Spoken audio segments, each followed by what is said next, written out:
बिस्मिल्लाहिर्रहमानिर्रहीम।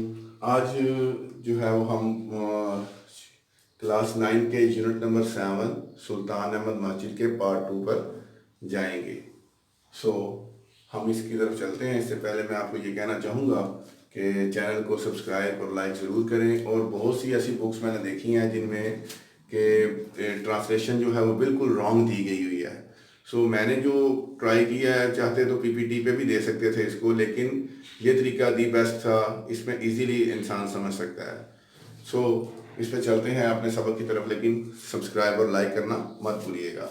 The interior of the मस्जिद at lower level, मस्जिद का जो अंदरूनी नीचे वाला हिस्सा था, ठीक है, हिस्सा है, is lined with more than 20,000 handmade ceramic tiles in more than 50 different tulip designs। अब इनको देखना पड़ेगा। ये देखिए ज़रा कि in line with more than 20,000 handmade ceramic tiles, ठीक है, तो जिसमें हाथ से बनी हुई सिरामिक टाइल्स जो कि 20,000 से ज़्यादा हैं, ठीक है, मोर देन 20,000 यानी 20,000 से ज़्यादा हैंडमेड सिरामिक टाइल्स यानी हाथ से बनी हुई जो है वो सिरामिक टाइल्स हैं, in more than 50 different tulip designs, और उनके अंदर जो है वो 50 से ज़्यादा उन पर 50 से ज़्यादा ट्यूलिप यानी गुले लाला, ये पौधे का नाम है, ट्यूलिप डिज़ाइंस बने हैं एट गैलरी लेवल यानी गैलरी की सतह पर। द डिज़ाइन बिकम फ्लैम्बोयंट, ये इसके जो है वो प्रोनाउंसिएशन सुन लें, flamboyant with representation of flowers, fruit and cypresses. So gallery की सतह तक ये डिज़ाइंस फूलों, फलों और लंबे सरसों के दरख्त, आपने देखा होगा इस शक्ल का होता है, एक दरख्त होता है ग्रीन सा, उसके ऊपर कोई फूल पौधे नहीं लगे होते, बस ग्रीन सा एक लंबा सा दरख्त होता है, तो उसे सरसों का दरख्त भी कहते हैं। कि लंबे सरसों के दरख्त को जाहिर करते हुए शोला नुमा बन जाते हैं या खूबसूरत बन जाते हैं। यहाँ पर अगर फ्लैम्बोयंट का हम मीनिंग लें ना, तो इसके अगर कनोटेशन में अंदर जाएंगे हम, यानी कि इसके आगे पीछे जो वर्ड्स हैं उनको अगर देख के लिया जाए, तो यहाँ पे उसकी खूबसूरती को बढ़ाने के लिए ये वर्ड इस्तेमाल किया जा रहा है, ठीक है। और तो यहाँ पर मैं इसके सिनोनिम्स बताना चाहूँगा। इंटीरियर का होता है अंदरूनी, तो इंटीरियर क्योंकि एक कॉमन वर्ड है इसलिए इसका सिनोनिम नहीं दिया। लोअर लेवल मतलब निचला हिस्सा, फ्लैम्बोयंट शोई या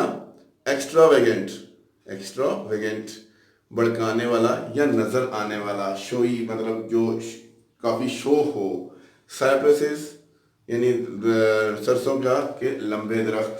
अब वो मैंने नीचे जो है उसकी बताया आपको कि किस तरह का वो दरख्त होता है, कैसा लगता है। सो इसके बाद नेक्स्ट पैराग्राफ पर चलते हैं। पैराग्राफ नंबर 6 में आपको लोअर लेवल के बारे में बताया गया था मस्जिद के। इसमें अपर लेवल के बारे में बताया जा रहा है कि मस्जिद का जो ऊपर वाला हिस्सा है वो कैसा है। The upper level of the interior is adorned with blue paint. मस्जिद का अंदरूनी ऊपर का हिस्से को नीले रंग के साथ सजाया गया है। मोर देन 200 स्टेन ग्लास, ठीक है, तो उसके अंदर जो है वो 200 से ज्यादा स्टेन्ड ग्लास लगे हैं। स्टेन्ड ग्लास कौन से होते हैं? जिनमें जो है वो थोड़ा थोड़ा जो है वो डिजाइन बनाए गए होते हैं, ग्लास शीशे के अंदर थोड़े से डिजाइन बनाए गए होते हैं, ठीक है। स्टेन ग्लास विंडोज, और वो ग्लास जो शीशा है वो विंडोज में लगा हुआ है। With intricate designs allow natural light to brighten up its interior. More than 200 stain glass windows, ठीक है, स्टेन ग्लास की विंडोज जो हैं वो 200 से ज्यादा हैं। With intricate design allow natural light, जो पेचीदा डिजाइन से बनी हुई है, ठीक है। विद इंट्रिकेट डिजाइन, जो इंट्रिकेट का मतलब होता है कॉम्प्लेक्स, पेचीदा, खास किस्म के डिजाइन से बनी हुई है, ठीक है। अलाउ नेचुरल लाइट, वो नेचुरल जो कुदरती रोशनी है उसको गुजरने देती है।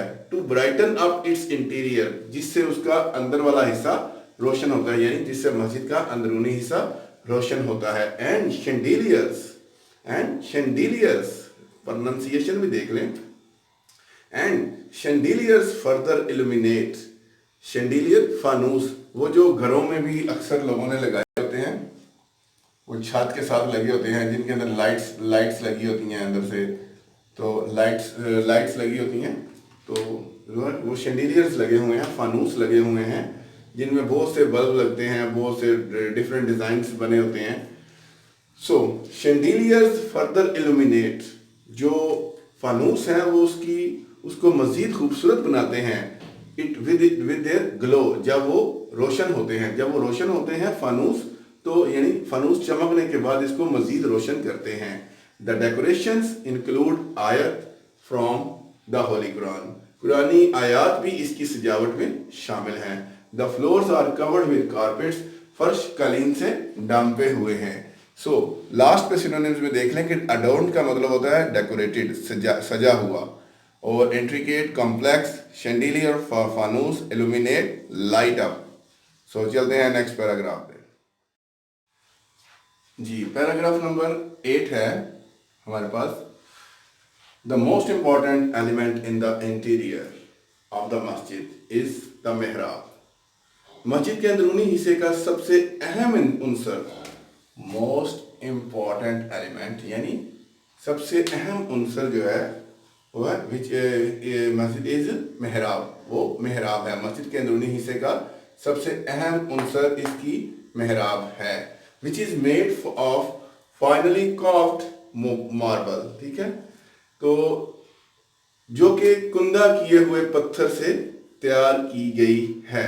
अब कुंदा की गई वर्ड को मैंने यहाँ पर इसका सिनोनिम बताया, कार्व्ड का ये जो सिनोनिम है दैट इज इम्प्रिंटेड। इम्प्रिंटेड मतलब उसके ऊपर खुदाई की गई है, उस पर जो है वो नक्शो निगार बनाए गए हैं। ठीक है, तो कार्व्ड का मीनिंग भी आपको क्लियर हो जाना चाहिए। कार्व्ड मार्बल, तो वो जो मेहराब है वो किस चीज़ की बनी हुई है, which is made of finally carved marble, जो एक कुंदा किए हुए पत्थर से तैयार की गई है मेहराब। To the right of the mihrab is the richly decorated pulpit.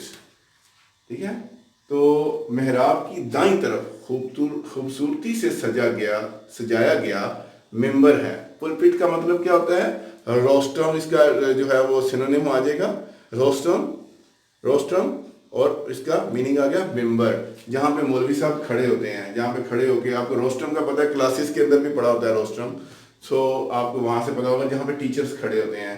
सो मस्जिद में भी एक पुलपिट होता है या रोस्ट्रम होता है, मेंबर, जहाँ पे मौलवी साहब खुतबा देते हैं। सो चलते हैं इस पॉइंट की तरफ कि to the right of the मेहराब, मेहराब के दाईं जानिब यानी सीधे हाथ की तरफ, is a richly decorated pulpit, एक खूबसूरती से सजाया गया मेंबर है। The masjid is so designed that, मस्जिद इस तरह डिजाइन की गई है, सो डिजाइंड दैट, इस तरह डिजाइन की गई है, even when it is most crowded, जब उसके अंदर बहुत सा हजूम होता है, बहुत से लोग होते हैं, एवरीवन इन द मस्जिद can hear and see the इमाम, वो हर बंदा जो है वो इमाम को सुन भी सकता है और देख भी सकता है। सो ये था हमारा पैराग्राफ नंबर 8। अब चलते हैं पैराग्राफ नंबर 9 की तरफ। जी पैराग्राफ नंबर 9 में चलते हैं। द रॉयल रूम, अब वहाँ पर जो बादशाह था उसका एक अलग कमरा था। The royal room is situated at the south east corner, शाही कमरा मस्जिद के शुमाल मशरकी कोने में वाक़ है। It has its own pulpit that used to be decorated with jade and roses. इसका एक अपना मेंबर है जिसको जेड और गुलाब से सजाया गया है। And what is Z? अब जेड क्या है? जेड एक पत्थर का नाम है जो ग्रीन कलर का होता है। ठीक है, ग्रीन कलर का एक बहुत प्यारा सा पत्थर है जिसे जेड के नाम से जाना जाता है, और वो अक्सर जो है वो मेंबर्स वगैरह पे लगाया जाता है, रॉयल मेंबर्स वगैरह पे या रॉयल पुलपिट पे लगाया जाता है। सो चलते हैं पैराग्राफ नंबर 10 पे।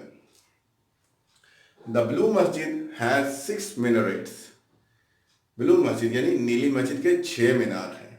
द ब्लू मस्जिद हैज 6 मिनरेट्स, ये इसको जरा प्रोनाउंसिएशन इसकी देख लें। 6 minarets, 4 minaret stands on each at the four corner of the masjid.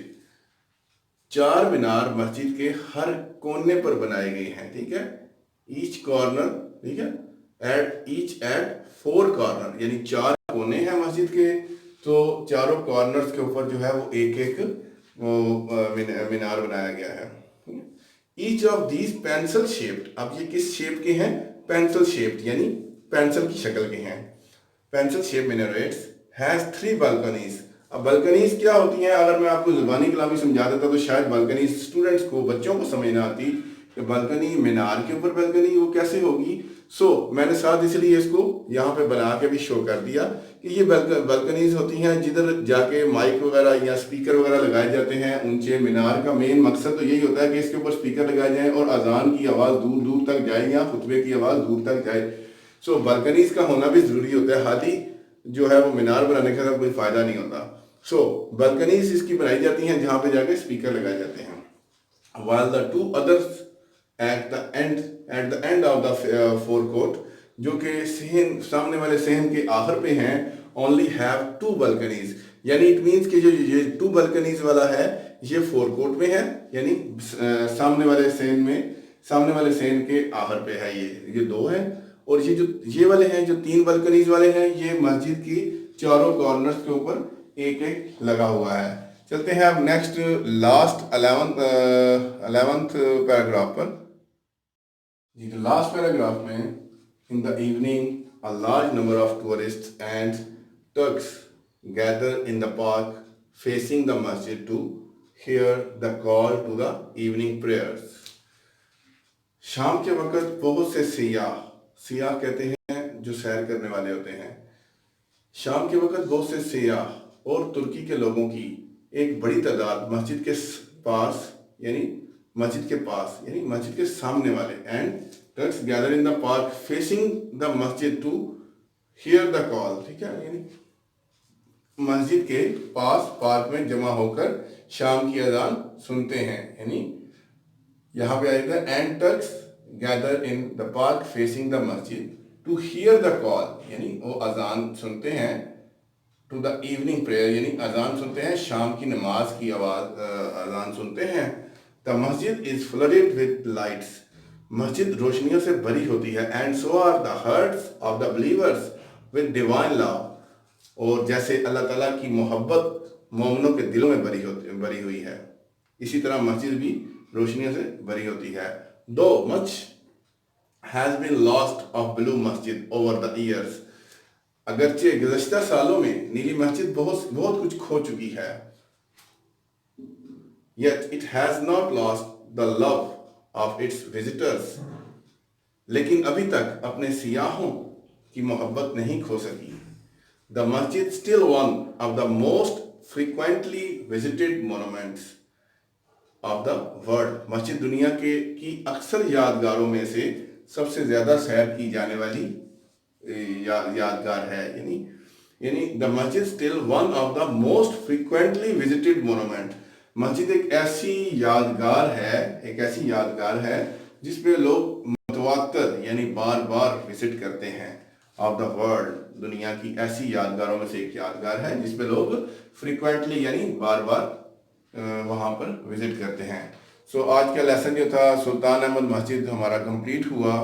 इसमें जो हमें जो तारीखी मनाज़र देखने को मिले, जो हमारी मस्जिद है, मस्जिद ब्लू मॉस्क जो थी, उसके बारे में जानने का मौका मिला. किसने बनाई, किस तरह बनाई, किस दौर में बनाई, किसके टाइम पे ये बनी, इन तमाम सवालात का जवाब जो हमें इस चैप्टर में मिलता है. नेक्स्ट चैप्टर के आने तक आप जो है वो हमें इजाज़त दें. तब तक के लिए शुक्रिया. अल्लाह हाफ़िज़.